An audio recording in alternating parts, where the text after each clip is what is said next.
하나님의 크신 은혜 가운데 지난 2월 24일로 기억하는데 선교대학 또 마지막 또 여러분들 뵐 수 있게 되었고, 또 이렇게 한 번 더 주님께서 불러주셨고 김태일 담임 목사님께서 오늘 수예배도 맡기셔서 부름을 마다 사양치 않고 달려왔습니다.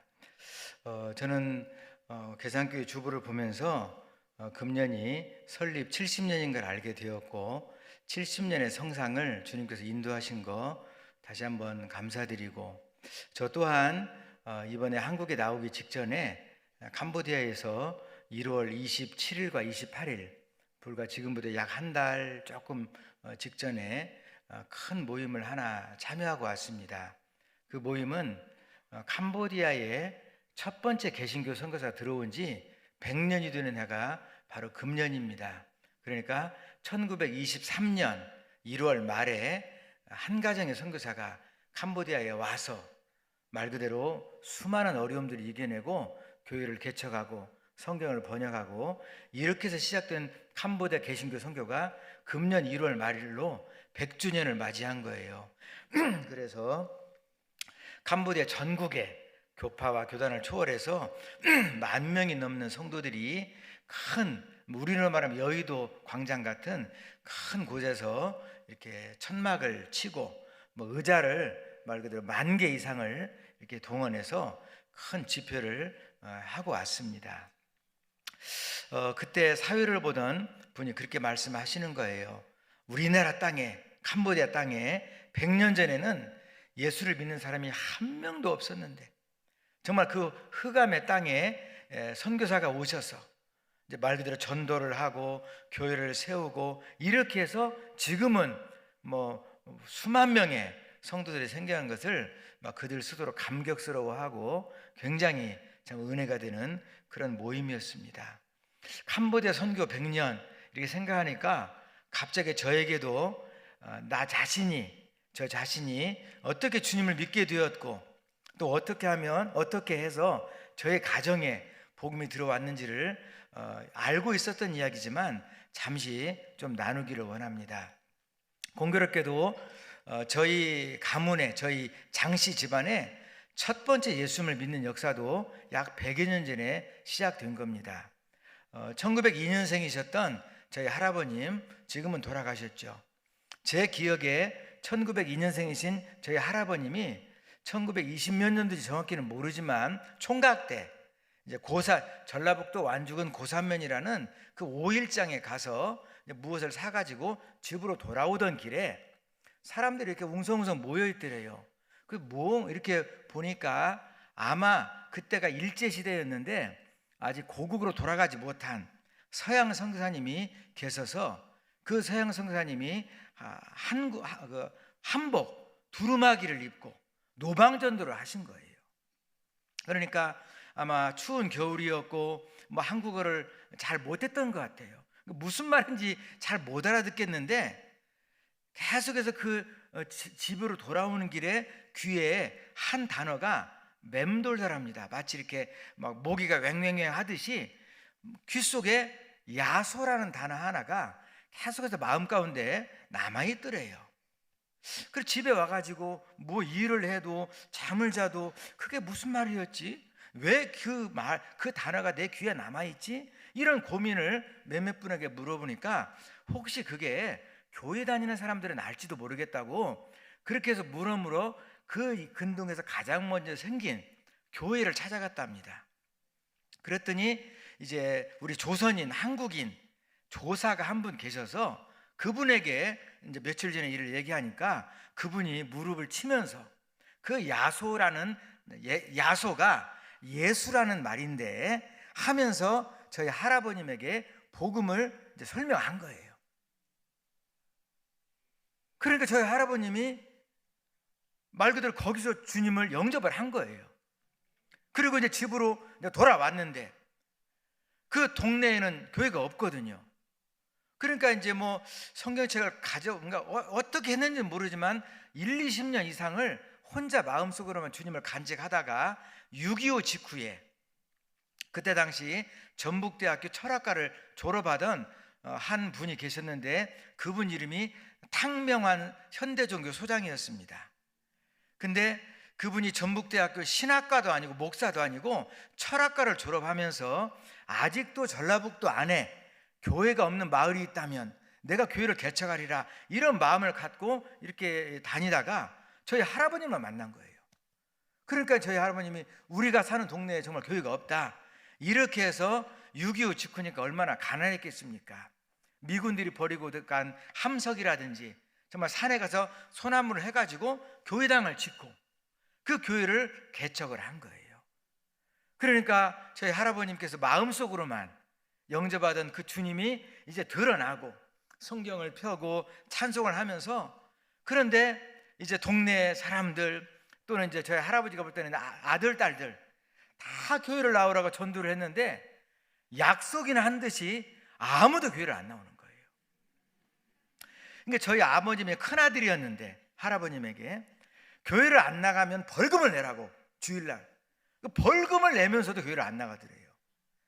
그러니까 저희 할아버님은 너무 마음이 답답하고 이 복음을 왜 이렇게 깨닫지 못하는가, 그렇게 생각하다가 무슨 기도를 시작하셨냐면, 아들, 딸은 교회 안 나오니까 하나님 저에게 손주 씨를 주시면 내가 주님께 드리겠습니다라고 저와 상의도 없이 이제 이런 기도를 정말 하신 거예요. 그래서 저희 부모님께서 이제 자녀를 많이 보셨는데 첫 번째 아들을 보셨는데, 옛날에는 많이 아들을 잃었잖아요. 그래 돌 때 홍역으로 죽었답니다. 그러니까 그 꿈이 이루어지지 못하니까 이제 재촉을 했는지 저희 부모님께서 계속 자녀를 보셨는데 딸을 보신 거예요. 그리고 이제 한 4년 안에도 이제 손주가 안 나오니까 씨가 없나 보다 생각했는데 바로 위 누님하고 저하고 4살 차이거든요. 말 그대로 1964년 5월 15일 날 제가 이 땅에 태어난 거예요. 저는 아무것도 모르지만 이미 주님께서는 수십 년 동안 그 기도를 들으셨고 역사하셨고, 그리고 제가 뭐 걸음마나 제대로 뗐겠습니까? 저희 할아버지가 얼마나 기다렸겠어요. 그래서 저는 저의 의지와 관계없이 할아버지 손을 붙잡고 그 산 중턱에 있는 교회를 나가기 시작했고, 그것이 저의 이제 신앙의 첫 발걸음이 되었고, 아까 제가 아들 얘기했는데, 그러니까 저희 부모님도 그렇고 할아버지도 그렇고 하나만 있으면 좀 불안하니까 하나를 더 보려고 이렇게 계속 시도를 했는데, 아까 셋 봤다고 그랬잖아요. 딸. 제 여동생이 또 딸이 있어요. 도합 7공주. 그러니까 제가 사실은 전북대 이제 일반대를 졸업하고 저는 취직을 당연히 할 생각을 했죠. 그런데 그 졸업반 때 정확하게 1988년 8월이었습니다. 우리나라 올림픽 막 있고 난 직후. 그때 주님께서 제가 대학 졸업반 때였는데 부르시는 거예요. 제가 이번에 그 부르심을 받은 기도원에 가서 짧은 3일이나마 금식을 하면서 주님께 몇 가지 기도 제목을 갖고 기도했었습니다. 제가 그 기도원을 찾은 기억이 정확히 이번이 3번째였는데, 그렇게 1988년 8월에 그 기도원에 가서 간절하게 주님을 부르짖었을 때 그동안 다녔던 교회나 또 느끼지 못했던 주님께서 말씀으로 역사하셔서 제가 취업의 길을 뒤로 하고 총신 신대월에 진학하는 그런 일이 있었고, 10몇 년 지난 뒤에 베트남에서 사역을 잘하고 있었는데 결국은 제가 베트남을 쫓겨나는 일이 이제 발생을 했습니다. 그래서 이제 가족은 베트남에 두고 저 혼자 한국에 나와서, 그것도 기억 12월 25일 어느 교회에서 성탄 예배를 드리고 너무 답답한 마음에 앞날을 모르기 때문에 그 기도원을 찾아가서 눈밭에서 기도했는데 주님께서 또 응답하셔서 지금 캄보디아에 가서 사역을 잘하고 있고, 이번에 제가 찾은 것은 사실 여러분들과도 나누고 싶은 기도 제목인데, 이제 캄보디아에 중요한 기도 제목이 있습니다.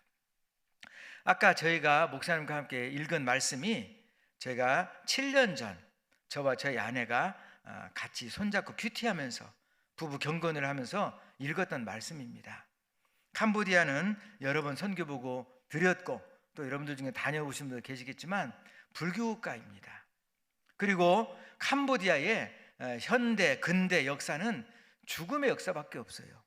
어찌 보면 75년부터 79년까지 킬링필드 시대라고 부릅니다. 그러니까 너무나 사람들이 많이 죽어서 그 땅 이름을 캄보디아를 그냥 킬링필드라는 이름으로 붙인 거예요. 그렇기 때문에 캄보디아인들의 생각에 또는 캄보디아인들의 개념 속에 역사라는 개념이 거의 없거나 또는 개념은 있어도 이렇게 고개를 흔드는 부정적인 마음을 갖고 있습니다. 마치 우리의 부모님이 자랑스러우면 부모 이름도 알고 나이도 알고 부모에게 가까워하겠지만, 부모가 전과자라든지 부모가 정말로 고개를 들지 못할 죄를 지은 사람 같으면 그 자녀가 부모를 자랑스러워하겠습니까? 그런 개념인 거예요. 그러니까 캄보디아 안에 교회도 있고 신학교도 있고 목사님도 있는데 캄보디아 교회 역사를 알 길이 없는 거예요. 근데 그것이 복음 증거와 하나님 나라 확장과 교회 역사가 무슨 관계가 있냐면, 아까 말씀처럼 자랑스러운 마음이 있어야, 자긍심이 있어야 전도하지 말으라고 해도 막 전도를 하고 이러는데, 거꾸로 모든 여건이 구비되어 있어서 나가서 전도를 하라고 해도 별로 전도를 안 해요.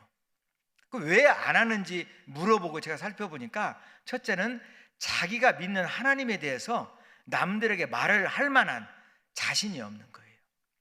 또 저 사람이 믿는 종교를 내가 존중해 줘야 되지 않느냐, 이런 생각을 갖고 있고, 더 중요한 것은 그분들의 교회 역사를 모른다는 거예요. 제가 그래서 이 말씀을 읽으면서 정말 마음 가운데 감탄한 건 뭐냐면, 저는 사실 그 말씀을 읽기 전까지는 선교를 선교사가 하는 줄 알았습니다. 선교사가 열심히 전도하고 열심히 기독교 학교를 세우고 열심히 복음을 전하면 그게 선교의 열매로 이어지는 줄 알았어요. 물론 그 생각이 전혀 틀린 것은 아니죠. 그러나 다시 한번 이 말씀을 자세히 한번 살펴보세요. 선교를 누가 하냐면 하나님이 직접 하셔요. 나는 그들의 하나님이 되고 그들은 나의 백성이 되리라. 그러니까 하나님께서 내 백성이라고 인쳐주시고 내 백성이라고 불러주시면 그게 선교가 되는 거예요.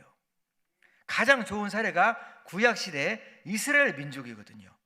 수많은 이방 민족이 있었지만 이스라엘 민족을 택해서 내가 너희들의 하나님이 되고 이렇게 해가지고 선민의식, 또 이스라엘 사람들은 여호와 하나님을 유일신으로 아는 그런 믿음의 역사가 일어난 거거든요. 그런데 구약에 있었던 그 택하신 백성이 지금 신약시대 때는 모든 민족의 하나님이 된 거예요. 사실 저희가 지금 여러분들이나 제가 이렇게 한국교회에 속해 있는데, 한국 땅에도 140년, 150년 전에 선교사가 오지 않았더라면 지금도 한국 땅은 어둠의 땅입니다. 그러나 감사한 것은 정말 이 인천 1884년 두 가정의 선교사가 와서 지금까지 수많은 믿음의 역사를 이루었고, 지금은 그 어느 누가 보아도 한국 땅에 이 한국의 많은 이 백성들, 민족들 주님 앞에 서는 이 하나님의 나라가 되었거든요. 저는 그것을 생각하면서 이제 캄보디아의 교회 역사를 연구하고 이거를 가르치고 그리고 전하는 걸로 마음을 먹고, 이 말씀을 받은 그날부터 정확히 2016년 1월부터 하루도 빠지지 않고 아침마다 기도하는 제목 중에 하나가, 주님, 비록 제가 선교사지만 선교는 제가 하는 것이 아니고 주님이 하시는 것이며, 이 크메르 민족의 아버지는 하나님이시고 또 크메르 민족이 입을 열어 하나님을 아버지라 부르는 그날까지 하나님, 이 백성을 이렇게 좀 인도해 달라고 이런 기도를 아침마다 하고 있습니다. 그렇게 하다가 이제 제가 어느 날 기도하다가 이렇게 기도도 하지만 구체적으로 캄보디아 교인들이나 캄보디아인 목사님들이나 특별히 신학을 배우는 목회를 꿈꾸는 캄보디아인 신학생들에게 교회 역사를 좀 더 자세히 알려줘야 되겠다 싶어서 이제 자료를 모아보고, 살아계시는 나이 70, 80 되신 캄보디안 목사님들을 제가 몇몇 안 되지만 찾아가기 시작했습니다. 그래서 그분이 갖고 있던 앨범, 흑백 사진, 이런 거를 이렇게 보여주면서 이게 내가 뭐 30살 때 막 이런 사진들, 그걸 받아가지고 이렇게 인화하고 또 이렇게 해가지고 벽에다가 전시를 하고 또 비디오를 만들고 이렇게 했더니 놀라운 것은 캄보디아 교회 역사 안에도 순교회가 있었어요. 1975년 폴포시 정권을 잡고 많은 젊은이들 크리스찬들에게 우리 정권에 협조하지 않으면 죽이겠다 하는데도 총살을 당했어도 그 공산 정권에 협조하지 않은, 그거 정말 그게 순교거든요. 이런 일들이 있는 거예요. 그래서 책을 만들어 출판하고 그리고 또 연구를 하고 그리고 시간이 날 때마다 그 신학생들 와서 보라고 이렇게 해서 지금 코로나를 포함해서 약 7년 정도 3,000명이 넘는 캄보디아 사람들, 외국 사람들, 한국 사람들, 또 단기팀들 이렇게 해서 많이 다녀갔습니다. 그런데 그렇게 재밌게 사역을 하고 있는데 코로나 직전 한 3, 4년 전에 그 제가 속해 있는 그 사역장이 있는 그 동사무소에서 저한테 쪽지 하나를 주고 가는 거예요. 무슨 통지서를 이렇게 받아보니까 몇 년 뒤에 이 건물이 헐린다는, 그러니까 이제 저희가 사역장이 도로가거든요. 그런데 이 도로가 지금은 왕복 4차선인데 8차선으로 확장되다 보니까 저희가 학교, 교회, 그 교회사 연구원이라는 사역을 하고 있는데 그 건물의 일부가 헐리는 거예요. 특별히 교회사 연구원이라는 그 지점이 건물이. 마음이 너무 아프더라고요. 그러나 현실은 현실이니까 그래서 기도하는 가운데 뒤쪽에 바로 연결된 땅을 조그마한 필지 하나를 샀습니다. 그리고 건축을 하려고 했는데 코로나 때문에 건축을 못하다가 작년 6월 코로나가 어느 정도 지나가고 또 그동안 기도하고 후원했던 분들이 계셔서 시드머니를 갖고 기공을 시작했습니다. 그래서 지금까지 약 8개월 정도 공사가 진행되면서 한 80% 정도 이제 진행이 되었고 남은 2달 정도 이제 마무리하면 이제 입당을 하고 그리고 4층 건물로 짓는데 그 가운데 감사한 것은 3층을 캄보디아 기독교 박물관이라는 그 전체로 그래 꾸미려고 합니다. 아까 말씀처럼 캄보디아인들의 개념에는 이 시간 개념, 공간 개념, 역사 개념 또는 민족 개념이 좀 약해요. 개인주의가 굉장히 강하거든요. 소승불교와 힌두교가 배경이기 때문에. 그래서 개인이 구원받는 것도 중요하지만 민족 복음화가 되어야 되거든요. 사실 사랑하는 성도 여러분, 한번 잘 생각해 보세요. 우리들도 개인적으로 전도를 받았지만 우리나라 1970년대, 80년대 여의도 광장에서 여러 번의 큰 집회가 있었습니다. 민족 복음화 대운동이라든지 엑스폴로라든지 빌리그레암 그러니까 여러 번의 그런 민족 복음화를 이렇게 위해서 기도하는, 그리고 정말 시골에서 막 보따리를 싸가지고 와서 며칠간 거기서 먹고 자고 하면서 이렇게 저희들의 어머니, 저희들의 아버지, 저희들의 할머니들이 그런 기도를 해서 사실 그때까지만 해도 한국의 복음화가 5% 10% 왔다 갔다 했었어요. 그런데 1970년 80년 넘어서면서 20% 30% 한국의 많은 선교사가 지금 전 세계에 나가 있는데 그 선교사들이 나간 시점이 바로 1980년대 90년대입니다. 그렇기 때문에 저는 무엇을 생각하냐면 개인 전도도 중요하고 다 중요하지만 민족 복음화를 생각하는 거예요. 더구나 캄보디아 같은 불교 국가에서는 아까 말씀처럼 내가 예수를 믿긴 믿어도 저 사람한테 어떻게 강요할 수 있어, 이런 생각을 많이 하고 있는데 그건 정말로 구원의 확신이 어찌 보면 없다는 얘기나 마찬가지거든요. 저 사람이 예수님을 믿지 않으면 지옥으로 갈 텐데 이런 생각을 가지고 입을 열어 복음도 전하고 그리고 그 영혼을 위해서 기도하고 또 교회에 없는 마을도 많이 있거든요. 아직도 이렇게 해서 교회를 개척하고 이렇게 해야 되는데 그저 나만 예수 믿으면 된다는 그런 생각이 없잖아 있는 거예요. 그래서 그분들의 마음에 정말 성령의 역사가 일어나도록 또는 전도의 열기가 좀 피어나도록 그렇게 하기 위해서 제가 한국에는 여러 개 있는 그런 기독교 박물관이나 특별히 서울에 가면 양화진이라는 곳이 있습니다. 양화진, 숭실대학교, 전주에만 가도 서문교회, 기전, 그러니까 엄청나게 많은 한국에는 이런 역사적, 민족적인 그런 것들을 알 수가 있는데 캄보디아는 그런 것들이 없는 거예요. 그래서 제가 그 일을 시작했고 이제 거의 완공 단계에 와 있습니다.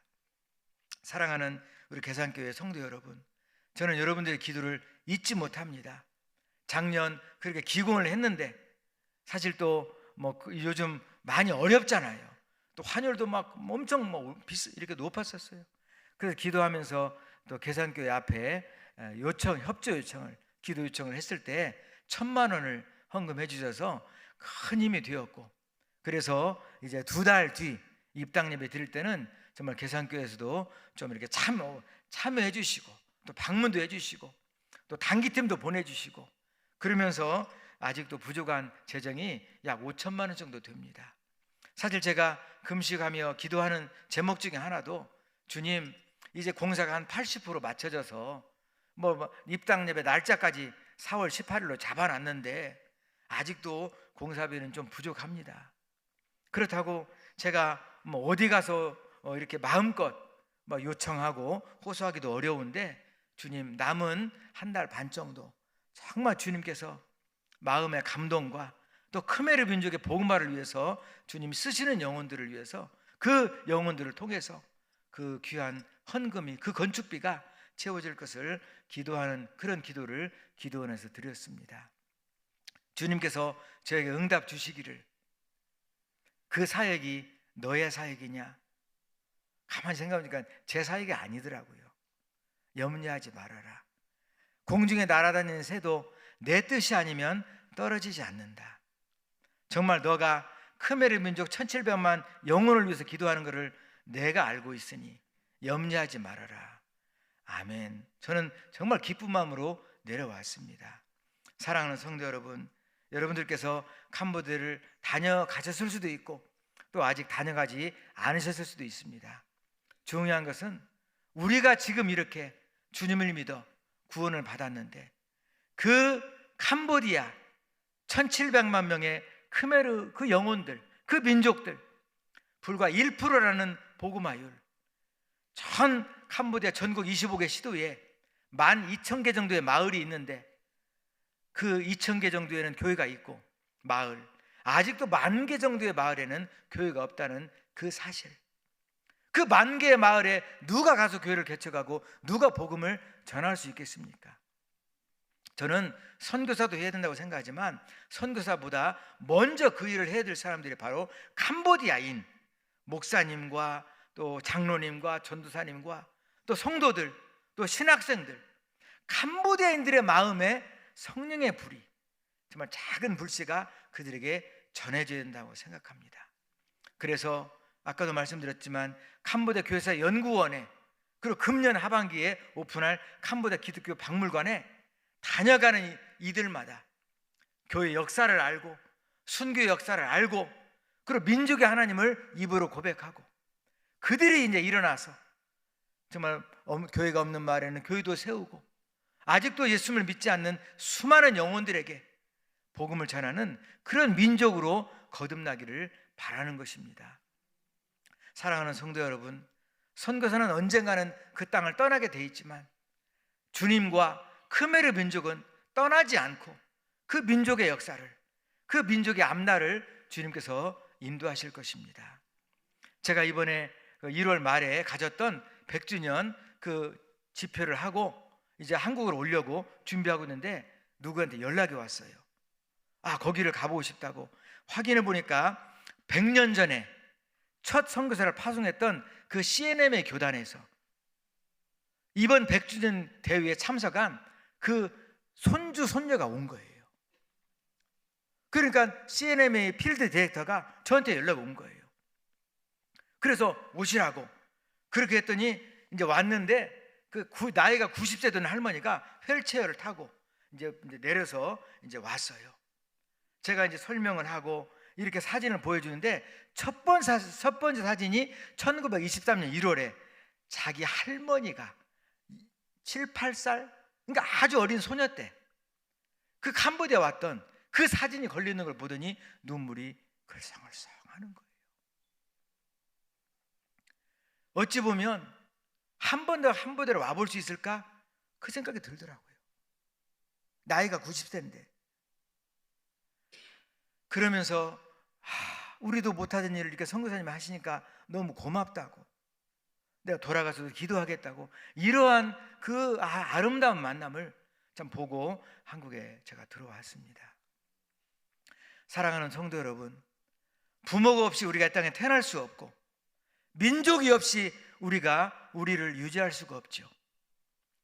이제는 캄보디아 역사적으로 100년이 됐지만 100년 자체를 자랑하기보다는 정말 아직도 복음이 없는 사람들, 교회가 없는 마을들, 그곳에 정말 그 캄보디아 열심히 있는 그 젊은이들, 신학생들, 목사님들이 가서 복음을 전할 수 있도록 여러분들 뜨거운 기도를 부탁드리고, 그리고 그것이 단순히 이론적으로만 되는 것이 아니라 정말 자기들의 선족, 자기들의 민족, 그 민족을 부르신 하나님을 알 수 있는 사진 한 장, 비디오 하나라도 그분들이 보면서 감동을 받을 수 있도록, 그렇게 해서 정말 금년 중에, 이제 입당은 4월 중에 하지만 또 하반기 중에는 합숙훈련을 하고, 또 그렇게 훈련받은 또 캄보디아 청년들은 제가 한국으로도 꼭 이렇게 데려오려고 합니다.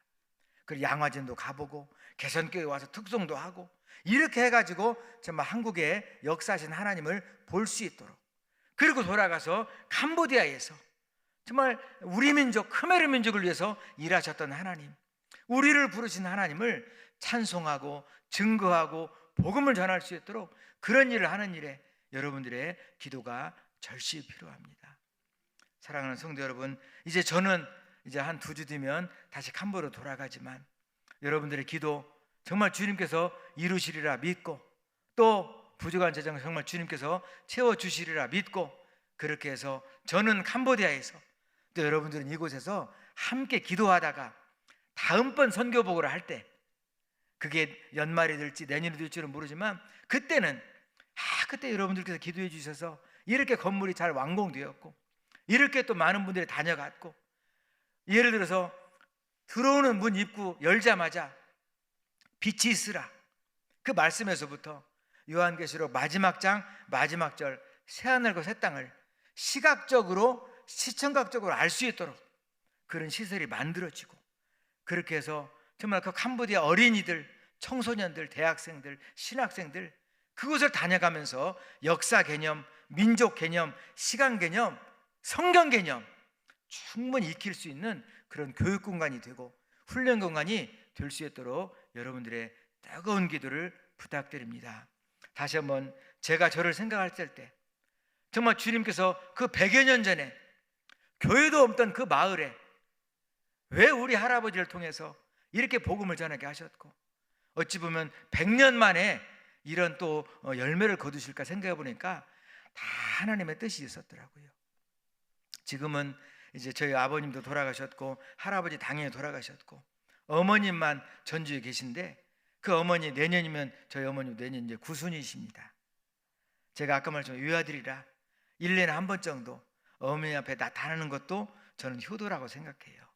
그래서 그 어머님의 기도와 또 여러분들의 기도와 하나님의 은혜를 따라 오늘까지 사역을 해왔는데, 주님께서 앞날에도 그렇게 많은 영혼들이 주님께 돌아오고, 단순히 고기를 갖다 주기보다는 고기 잡는 법을 가르치는 그런 슬기롭고 지혜로운 사역으로 이어질 수 있도록 여러분들의 뜨거운 기도를 다시 한번 부탁드리고, 또 그동안 베풀어 주셨던 기도와 사랑에 다시 한번 깊이 감사드립니다.